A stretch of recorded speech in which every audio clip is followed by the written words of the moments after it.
Thank you. I'm excited to be here. This is great. It's a packed house. How are you guys in the front? Good? Woo! Yeah, that's good. I want to tell you a little bit about myself before I get into some stories. But I feel like I say, you know what I mean, too much. You know what I mean? It's constant. And sometimes I feel like I'm a nihilist, but then I remember nobody cares.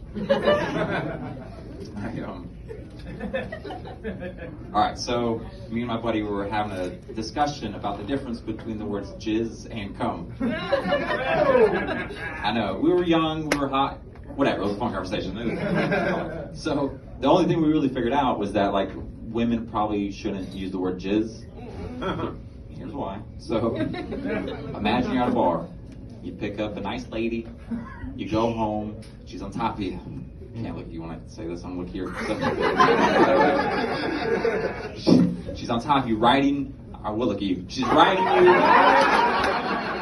like you're her favorite Western movie. She looks you in the eyes and she's like, "I'm jizzing, I'm jizzing." It's gonna throw off your game.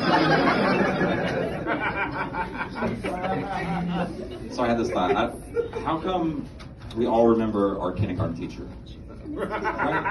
What the fuck is that? And I think I know why I remember mine, Miss Meek.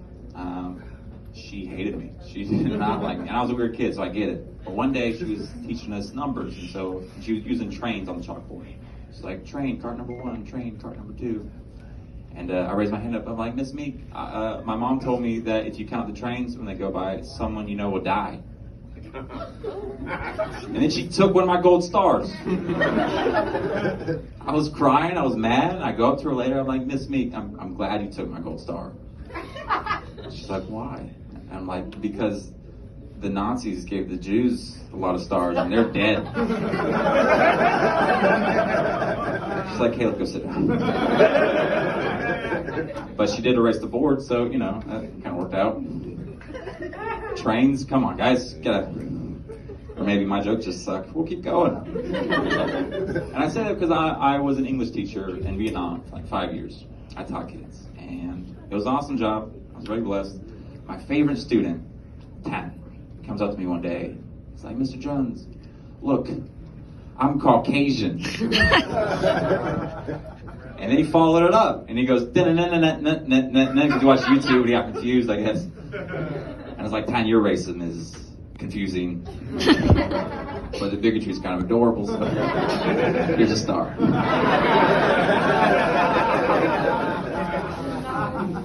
Nah, Vietnam was awesome. I really liked it over there. But it's little, like they're just like us, but there's cultural differences. Like, they're prostitutes, for example. They're not on corners waiting. They are on motorbikes ready to chase you down.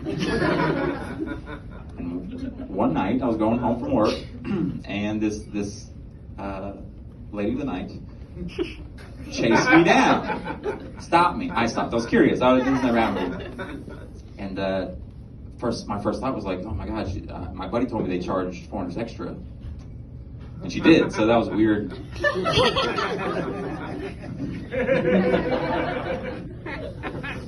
This last story I want to tell you. I'm hesitant. Okay, so I have a girlfriend. Sorry, fellas. And she's here tonight, but she gave me permission to tell the story because it's about an ex. So I was dating this girl, and she used to call me daddy during sex, whatever. And then her dad died. Yeah. And I remember meeting him, and I haven't met a lot of fathers. Like, so you're your father? You met those boys. And a lot of fathers, they're a little aggressive, right? And I never really experienced that because most of the girls I date don't have fathers. So it's not my choice. It's not like I'm like, you have a father? Yeah, like I'm not doing that. I'm just from Florida, and that's the case. So we go to the funeral.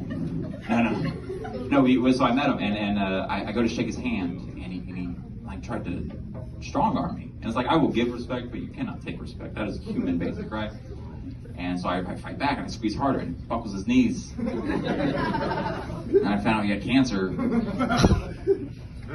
Whoops. And so, you know, after the funeral, me and my ex-girlfriend Hater, by the way, hater.